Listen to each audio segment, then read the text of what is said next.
Cinema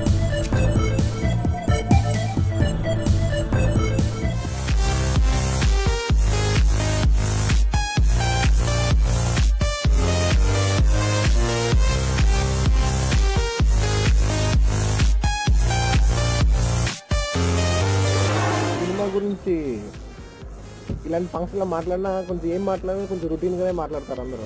నేనే చాలాసార్లు టీవీలు చూస్తూ ఏంటి సినిమా ఇది సినిమా అది సినిమా ఇది అంటుంటారు. ఇంకే సినిమా ఎలా ఉంటుందో మనం ఎవరు చెప్పలేము. ట్రైలరే మాట్లాడాలి. మనం సినిమా గురించి ఎక్కువ ఏం మాట్లాడినా బాగోదు. ఎందుకంటే జనాలు ఫిక్స్ అయితే ఎలాగో ఫిక్స్ అవుతారు. సో ఇలాంటి ఫంక్షన్ అప్పుడు నేను డెఫినెట్గా మాట్లాడాల్సింది ఇద్దరు వ్యక్తుల గురించి. మెయిన్లీ ఈ సినిమాకి పనిచేసిన టీం గురించి. పూరి జగన్నాథ్ గారు నా లైఫ్లో one of the big turning point అంది. One of the biggest turning point Deshmukh అనమాట. అంటే ఆయన అనొచ్చు బన్నీ 6 ప్యాక్స్ చేశారని, కానీ డెఫినెట్లీ నేను 6 ప్యాక్స్ చేసినప్పుడు అందరూ చెప్పాను పూరి జగన్నాథ్ గారు కాకపోతే డైరెక్టర్ నేను ఆ సినిమాలో 6 ప్యాక్స్ అనేది అవ్వదు. ఎందుకంటే డెడికేటెడ్ 3 hours కావాలి, 2 to 3 hours కావాలి. ఆ 2 to 3 hours ఆయన అర్థం చేసుకుని నన్ను 5ంటికి పంపించేవారు. సో 5 నుంచి 7 వరకు 8 వరకు నేను చేసుకునేవాడిని. సో నాకు ఆ స్పేస్ ఇచ్చేవారు. అదే ఓవర్ టైం చేస్తూ ఉంటే మాత్రం ఆ సినిమాలో 6 ప్యాక్స్ అనేది రాదు. ఈ సినిమాలో ఇద్దరు అమ్మాయిలతో అండ్ శ్యామ్ కే నాయుడు ఆయనతో నేను మళ్ళీ రెండోసారి సినిమా దేశ్ముఖ్ అదే క్యూ మొత్తం ఎంటైర్ దేశ్ముఖ్ యూనిట్ మళ్ళీ తీసుకుంటాను.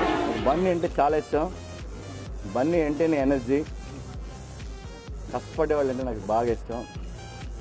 బన్నీతో దేశ్ముఖ్ సినిమా చేశా. నా లైఫ్లో బెస్ట్ అవుట్డోర్ అది. చాలా ఎంజాయ్ చేశాను బన్నీతో. తను యాక్టివ్గా ఉంటాడు, యూనిట్ అందరినీ యాక్టివ్గా పెడుతూ ఉంటాడు. తెలుగు తొలి 6 ప్యాక్ హీరో. సో దానికోసం ఎంత కష్టపడ్డాడో నాకు తెలుసు. మేము కుళ్ళు మన్నెల్లో మేము అందరం స్ప్రే ఫ్రెండ్స్ సెల్లో దుప్పటి కప్పుకొని ఉంటే ఆ మిడ్ నైట్ కూడా ఎక్సైజ్ చేసేవాడు. సో సినిమా కోసం అంత కష్టపడతాడు బన్నీ.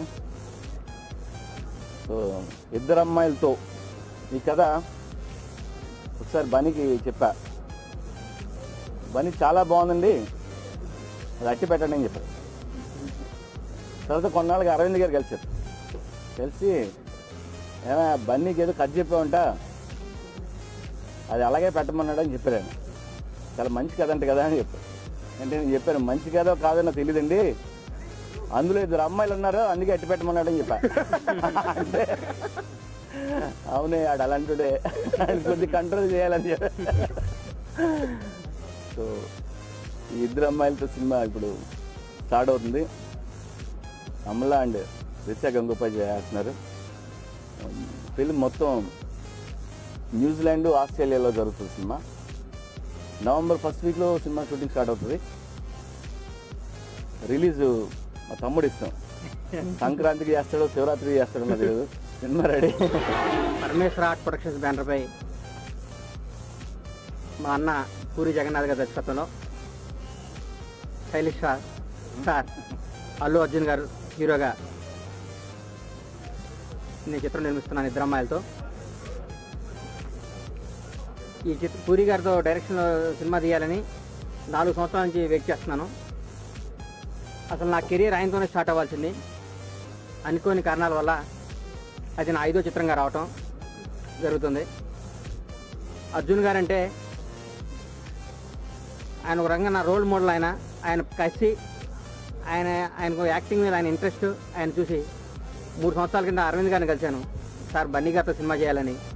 అరవింద్ గారు చెప్తానమ్మా లాస్ట్కి ఈ విధంగా నాకు ఈ చిత్రం దొరకడం అదృష్టంగా భావిస్తాను. ఇది పూరి గారి ఇప్పటివరకు చేసిన చిత్రాలన్నింటిలో ఒక డిఫరెంట్ కథ ఇది. ఈ చిత్రం బన్నీ గారి కెరీర్లో నంబర్ 1 చిత్రం అవ్వాలని, నంబర్ 1 చిత్రం చేయడానికి మా అన్న పూరి గారు డెఫినెట్గా చేసేస్తారని ఆశతో ఈ చిత్రం మొదలు పెట్టడం జరిగింది. ఈ అవకాశం ఇచ్చిన మా డైరెక్టర్ పూరి గారికి, మా హీరో బన్నీ గారికి నా హృదయపూర్వక ధన్యవాదాలు.